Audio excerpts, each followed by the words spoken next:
Il y a 3 hommes dans les Écritures qui ont prié, et un feu littéral, un feu physique, un feu tangible est tombé. Ces hommes ont prié. Ces hommes ont invoqué Dieu. Et nous ne connaissons qu'Élie. Nous ne connaissons qu'Élie.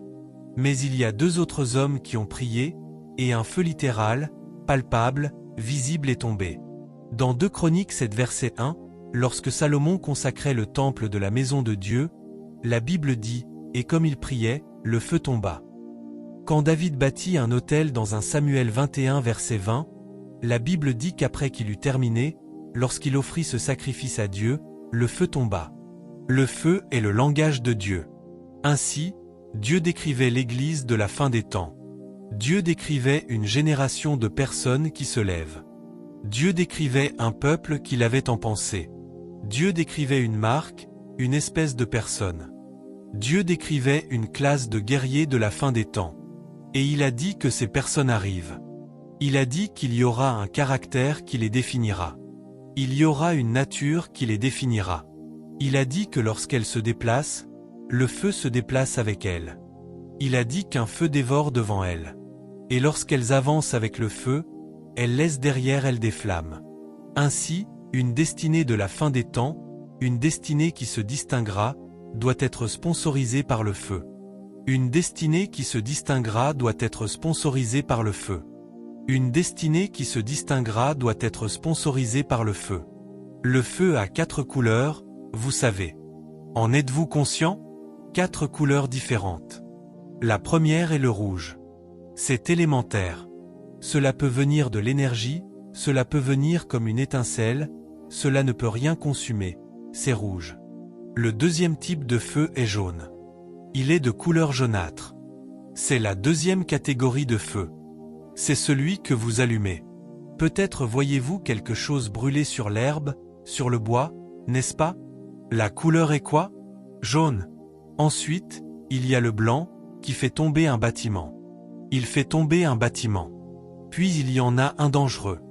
On l'appelle le feu bleu. Avez-vous déjà vu un brasier? Un brasier. Vous allez dans certaines régions d'Amérique, il brûle dans la forêt pendant des jours. Rien ne l'éteint. Est-ce que je parle à quelqu'un ici? Le feu est le caractère. Maintenant, écoutez-moi. Dieu ne veut pas vous donner le feu. Le plan de Dieu n'est pas de vous donner le feu. Le plan de Dieu n'est pas de verser le feu sur vous. Le plan de Dieu, selon Abdia chapitre 1, Abdia 1 versets 17 et 18, est celui-ci. Sur la montagne de Sion, il y aura délivrance, il y aura sainteté, et la maison de Jacob possédera ses possessions. Verset 18, et la maison d'Ésaü deviendra un feu. Donc Dieu ne veut pas vous donner le feu. Dieu veut vous transformer en feu. Dieu ne veut pas verser le feu sur vous. Dieu veut faire de vous un porteur, un produit du feu. Et chacun sous le son de ma voix, alors que nous prierons dans quelques minutes, vous serez transformés en feu. Vous serez transformés en feu. Vous serez transformés en feu. Si votre amen est plus fort, c'est à vous que je parle. Il y a plusieurs caractères et caractéristiques du feu. Premièrement, le feu attire l'attention. Dans Exode chapitre 3, du verset 2 au verset 4, la Bible parle de l'homme appelé Moïse. Elle dit que Moïse marchait. Il prenait soin des troupeaux de Jéthro. Mais soudain, il remarqua qu'il se passait quelque chose sur le côté. Un buisson brûlait, mais il n'était pas consumé. Un buisson brûlait, mais il n'était pas consumé. Et il dit, « Je vais me détourner, car cela avait attiré son attention. » Êtes-vous conscient que rien ne provoque la dépression comme le rejet? Rien ne provoque la dépression comme le rejet. L'homme qui était près de la piscine, l'homme qui était là depuis des années, l'un de ses plus grands problèmes était le rejet. Tout le monde avait une chance, sauf lui. L'homme était à la porte appelé la belle. Son miracle n'a pas commencé quand Pierre a prié. Son miracle n'a pas commencé quand on lui a imposé les mains. Son miracle a commencé quand Pierre a dit « Regarde-nous. » Oh, regarde-nous. Acte 3 verset 4. Regarde-nous. L'homme a dit « C'est ce que j'attendais. J'avais seulement besoin de quelqu'un qui me donne de l'attention. J'avais besoin de quelqu'un qui m'écoute. J'avais besoin de quelqu'un. Il y a beaucoup d'entre nous aujourd'hui qui cherchent simplement une épaule sur laquelle pleurer. Vous cherchez quelqu'un à qui vous pouvez vous ouvrir et faire confiance. Quelqu'un à qui vous pouvez vous ouvrir et simplement faire confiance. Est-ce que je communique avec quelqu'un ici? Beaucoup traversent le rejet. Beaucoup traversent l'abandon. Il y en a beaucoup qui sont très talentueux et doués, mais qui ne sont pas vus. Pas vus. Leur vie est muette et silencieuse. Leur vie est l'ombre du plan et du dessein originel de Dieu. Rien ne se passe autour d'eux. Est-ce que je communique ici? Le rejet. Dans Luc chapitre 14, la Bible nous parle de l'homme qui prépara un banquet. Cet homme prépara ce banquet. Ses amis le laissèrent se préparer. Ils le laissèrent tout organiser. Quand le banquet fut prêt, la Bible dit qu'ils vinrent tous ensemble avec des excuses. Ils vinrent d'un même accord. Et si vous écoutez les excuses, vous serez étonnés.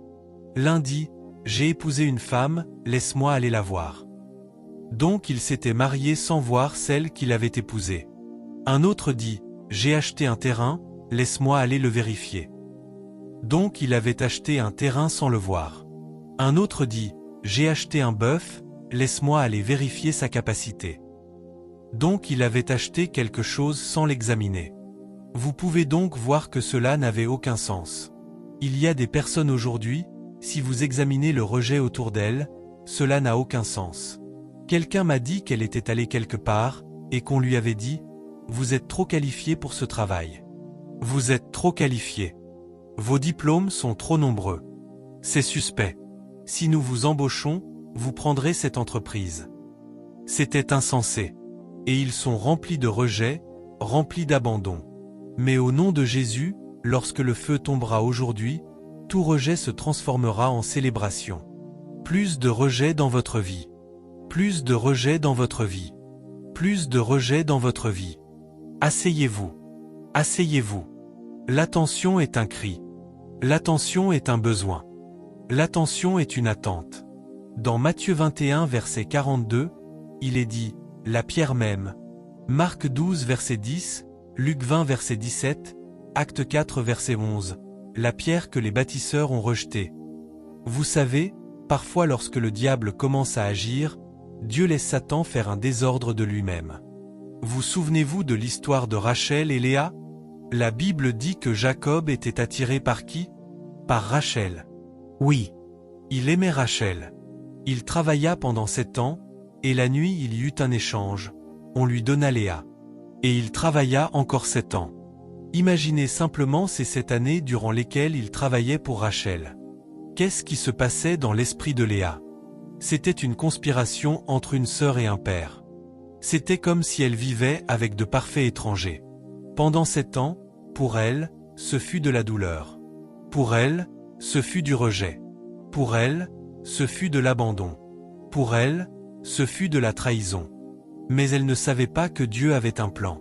Oui, oui, oui, parce que c'était la saison des premiers-nés. Chaque premier-né, à cette époque, était sous une malédiction. Alors Dieu permit à Rachel d'échapper à cela et permit à Léa de donner naissance au premier enfant, qui fut Ruben, lequel fut rejeté. Personne ne me comprend. Dieu permit à Rachel d'échapper à cette situation. Rachel échappa à cette situation. Ainsi, Léa eut le premier-né, qui finit sans valeur. Alors parfois, lorsque les choses tournent mal pour vous, je vous dis la vérité. J'ai vu la main de Dieu et j'ai marché avec Dieu à un niveau où je peux vous dire que si vous suivez Dieu, quoi que vous traversiez maintenant peut ne pas être favorable, mais cela finira par concourir à votre bien. Cela peut ne pas être favorable. Cela peut ne pas sembler agréable, mais toute chose concourt au bien de ceux qui aiment Dieu et de ceux qui sont appelés selon son dessein. Écoutez-moi, enfants de Dieu. Par le feu de Dieu, quiconque a été ignoré, quiconque a été abandonné, quiconque a été rejeté, quiconque a été négligé, par le feu vous serez célébrés. Par le feu, vous serez célébrés. Par le feu, vous serez célébrés. Vous serez célébrés. Que quelqu'un crie « Feu !» Que quelqu'un crie « Feu !» Que quelqu'un crie « Feu !» Il a dit « Cette armée de la fin des temps, comment survivra-t-elle? Un feu dévorera devant elle. Lorsqu'elle avance, le feu avance. Ainsi, Avant même que vous entriez dans ce bureau, le feu vous précède. Il n'y a donc aucun moyen pour que vous soyez rejeté. Avant que vous alliez au service administratif, le feu vous précède. Il n'y a donc aucun moyen pour que vous soyez rejeté. Vous soumettez votre dossier, le feu vous précède. Vous ne pouvez donc pas être rejeté. Vous poursuivez quelque chose, le feu vous précède. Vous ne pouvez pas être rejeté, parce que Dieu dit qu'à partir de maintenant, chacun sous le son de ma voix sera soutenu par le feu. Vous serez sponsorisé par le feu. Vous serez sponsorisé par le feu. Vous serez sponsorisé par le feu. Vous serez sponsorisé par le feu. Vous serez sponsorisé par le feu. Que quelqu'un crie « Feu ». Numéro 2. Numéro 2. Si vous lisez Actes chapitre 28 du verset 1 au verset 5, la Bible dit que lorsqu'ils eurent échappé au danger, ils découvrirent que l'île où ils se trouvaient s'appelait Malte, et les habitants barbares leur témoignèrent une bonté extraordinaire. Des hommes mauvais peuvent vous faire du bien. Des hommes mauvais, des hommes méchants, des hommes cruels, des barbares, des hommes corrompus leur montrèrent de la bonté. Ouvrez vos mains pendant que vous entendez le son de ma voix. Là où d'autres sont rejetés, vous serez favorisés. Là où d'autres sont rejetés, vous serez favorisés. Là où d'autres sont rejetés, vous serez favorisés. Là où d'autres sont rejetés, vous serez favorisés. Quand les hommes diront qu'il y a un abaissement, vous direz qu'il y a une élévation.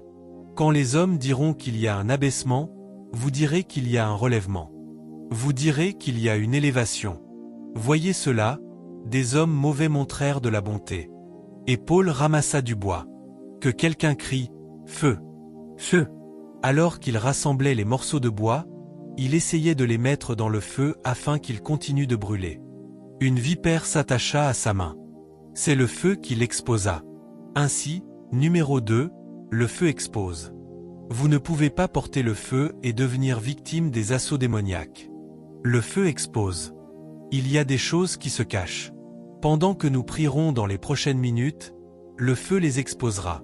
Il y a des objets de sorcellerie, des enchantements, des éléments sataniques. Il y a des implantations du diable qui, pendant que nous prierons dans quelques minutes, seront exposées par le feu. Le feu les exposera. Le feu les exposera. Ils n'étaient pas conscients. Ils n'étaient pas conscients qu'il y avait. Vous voyez cela? Le serpent était enroulé comme un morceau de bois, attendant d'être ramassé. Il y a des personnes qui attendent simplement d'être portées avant de vous montrer qui elles sont réellement. Elles attendent juste d'être portées, d'être élevées. Lorsque vous aidez, lorsque vous portez, vous découvrez leur véritable identité. Vous avez besoin du feu. Un jour, tous les animaux. Êtes-vous conscient qu'il y a des personnes dont la nature même est de vous blesser? C'est leur configuration. Tous les animaux voulaient traverser une rivière à la nage. Différents animaux. Ils nageaient. Ils nageaient. Et la tortue était sur le point de traverser. Alors la tortue vit le scorpion, et le scorpion suppliait la tortue. Il disait, « S'il te plaît, porte-moi. Je ne peux pas nager. Porte-moi.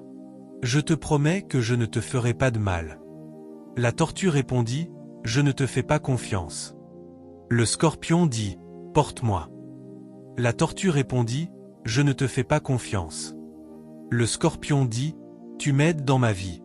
Tu sauves ma vie. Porte-moi. » Alors la tortue dit, « Monte sur ma carapace » et elle commença à traverser la rivière.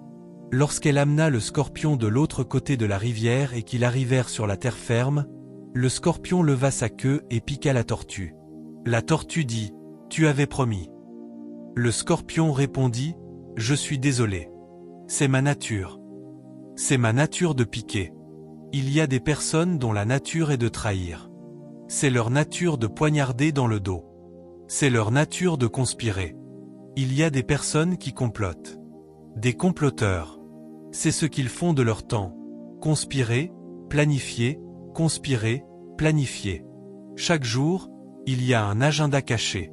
Vous avez besoin du feu. Vous avez besoin du feu afin de ne pas investir dans des ennemis, dans les mauvaises personnes. Vous avez besoin du feu. Il y a des choses cachées autour de votre vie. Il y a de la méchanceté qui est perpétrée. Mais tout comme Dieu a exposé la vipère, tout comme Dieu a exposé et humilié la vipère, au nom de Jésus, toute vipère cachée autour de vous sera exposée. Toute vipère cachée autour de vous sera exposée. Toute vipère cachée autour de vous sera exposée. Toute méchanceté cachée autour de vous, le feu de Dieu les consumera. Le feu de Dieu les consumera. Le feu de Dieu les consumera. Vous voyez, beaucoup de personnes sont arrivées à un point de leur vie où elles suivent Dieu uniquement sur la base de l'espérance, parce qu'il n'existe aucune sorte de prière qu'elle n'ait déjà faite. Un jour, un homme s'écria, « Job, Job, où es-tu dans la Bible? Je veux que tu viennes ici. Laisse-moi te dire que ton grand frère est ici. Job, tu n'as rien traversé. Quand je vois Job, tout comme David. Êtes-vous conscient que dans Psaume 132 verset 1, la Bible dit « Et Dieu se souvint de David et de toutes ses afflictions » David, David. Il y a plusieurs afflictions que David a traversées. Permettez-moi de vous en donner 4. La première affliction que David traversa fut le rejet. Son propre père l'avait oublié. Quand Samuel arriva, il dit « Fais venir tous tes fils. » Alors Jessé fit venir tous ses fils. Samuel prit le premier, parce qu'à première vue l'aîné ressemblait à un roi. Il avait l'apparence d'un roi. Il parlait comme quelqu'un de royal, avec tous ses biceps et ses triceps. Samuel dit « Certainement, loin de l'Éternel et devant lui. » Et Dieu dit « Je ne l'ai pas choisi. Je ne l'ai pas choisi. » La deuxième fois, Samuel ouvrit l'huile, mais l'huile refusa de couler. Et lorsqu'il eut terminé, il demanda « Sont ceux-là tous tes fils ?» Et Jessé répondit « Oh, j'ai oublié. » C'est le sommet du rejet, être oublié par ses propres parents. « Oh, j'ai oublié. » Samuel dit « Nous ne nous assiérons pas tant qu'il ne sera pas venu. » On ne s'assied pas avant l'arrivée d'un VIP. Nous ne nous assiérons pas tant qu'il ne sera pas venu. Nous attendons qu'il vienne. Et lorsqu'il arriva, Samuel avait vu Eliab, mais Dieu dit, ne regarde pas à son apparence. Je ne l'ai pas choisi. Quand David arriva, Dieu dit, regarde son apparence. Dieu dit qu'il avait une belle apparence. L'un fut rejeté à cause de son apparence, l'autre fut accepté. Vous ne pouvez pas définir Dieu, parce que la raison pour laquelle l'un est rejeté est la même raison pour laquelle l'autre est accepté. David traversa ce rejet. La deuxième bataille de David. Voulez-vous l'entendre? La deuxième bataille de David fut le mal rendu pour le bien.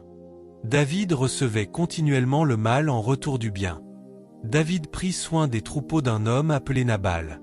Quand cet homme traversait des moments difficiles et était dans la détresse, David prit soin de ses troupeaux, prit soin de ses animaux, les garda. Ils multiplièrent leur nombre. Et après environ 2 ans, même ceux qui avaient mis bas, David prit tout et rendit tout à l'homme intact, multiplié, augmenté. 2 ans plus tard, David traversait une secousse. David faisait face à des difficultés. Alors il envoya ses serviteurs. Il dit, « Allez vers Nabal. Dites-lui, David, celui qui l'a aidé. David, celui qui a pris soin de ses troupeaux. David, celui qui l'a assisté. David, celui qui s'est assuré que son empire commercial soit protégé. Dites-lui que David a besoin d'aide. » Nabal demanda à ses serviteurs, « Qui est David ?